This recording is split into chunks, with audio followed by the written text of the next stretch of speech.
Olá pessoal, aqui é a Glaucia do canal Alegria Literária e hoje eu vim trazer resenha pra vocês de um clássico, mas bem clássico mesmo, de um autor russo que eu estava com vontade, curiosa para ler um autor russo, né? Então ousei ler. Então hoje eu vim contar a minha experiência pra vocês da minha leitura de Memórias do Subsolo do Fyodor Dostoiévski.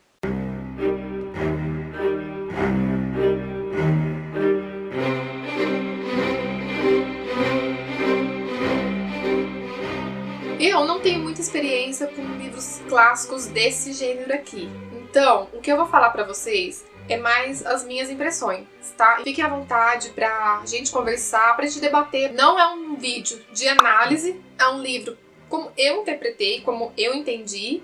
E claro que eu não li e vim diretamente falar com vocês, né? Pesquisei, eu pensei bastante na história, que esse livro aqui não é um livro que a gente lê e já sai falando por aí. Ele é um livro que você lê e você senta e você precisa analisar por vários dias, que foi o que eu fiz com esse livro. Memórias do Subsolo é um livro que é dividido em duas partes. Ele é um livro curto, de apenas 120 páginas, e a primeira parte, intitulada O Subsolo, ela é um pouco mais reflexiva. Não tem uma história propriamente dita em si. Ela é escrita pelo autor mesmo. O personagem protagonista, durante o livro inteiro, ele não recebe um nome.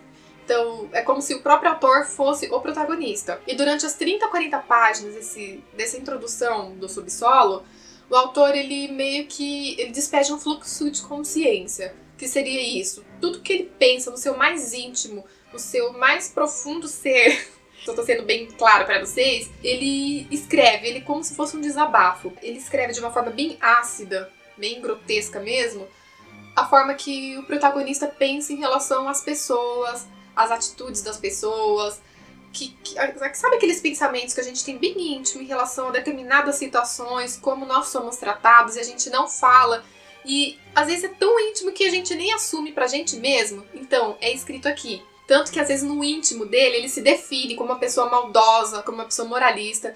E durante o livro todo, realmente, ele é uma pessoa moralista. Aí já passamos para a segunda parte do livro, que é onde entra algumas situações pra gente entender tudo que o autor falou no começo. Tudo, as lições de morais, todos os pensamentos dele, todo o fluxo de consciência que ele lançou mesmo, que ele jogou a esmo na história. Então aqui vamos ter algumas situações pra gente entender um pouco as explicações que o autor deu na primeira parte. Por exemplo, o protagonista, ele trabalhava, não entra muito em detalhes da vida dele, só algumas situações. Ele não trabalha mais, mas ele trabalhava no compartimento público, se eu não me engano. O autor não entra em detalhes. Ele tinha vários amigos que desfaziam dele, não davam atenção pra ele. Em um determinado dia, ele acaba descobrindo que esses amigos não, colegas, né, porque o modo que ele era tratado não era amigos. Esses colegas dele vão se encontrar à noite porque um deles vai embora.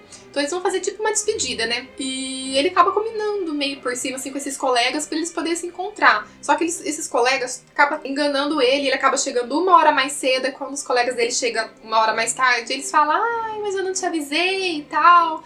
Só que na história a gente dá pra ver que os colegas dele não querem a presença dele, né? E os amigos dele menosprezam na cara dura mesmo, só que ele não liga. Ele é uma pessoa bem humilde, ele coloca a melhor roupa dele que ele tem, e mesmo assim a melhor roupa dele é inferior, né? Não é de bom estado. Ele acaba indo se filtrando nesse jantar.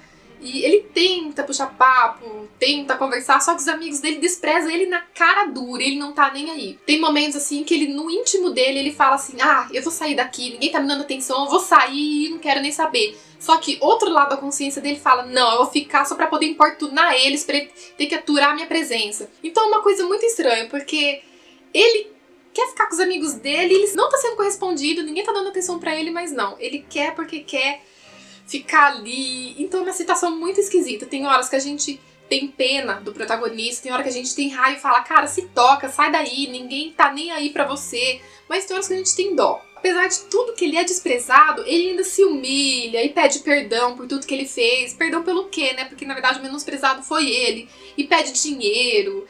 Então ele acaba se rebaixando ao máximo. Depois disso, dessa situação, ele acaba indo parar numa espécie de prostíbulo, que ele acaba se deitando com uma mulher da vida, né? Uma mulher leviana.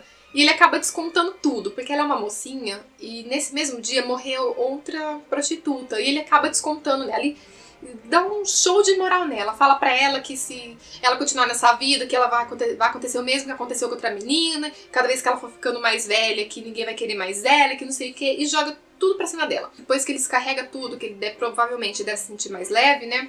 Aí ele fala, ai, me desculpa, que eu não tive um dia bom e tal, que não sei o que, e convida ela pra ir na casa dele no dia seguinte, pra que possa ajudá-la de alguma forma, né? Ela não vai, ela leva alguns dias, creio que pra poder se preparar, né, pra poder se mudar, deixar aquela vida, e ele fica temeroso, porque ele se arrepende de ter chamado ela.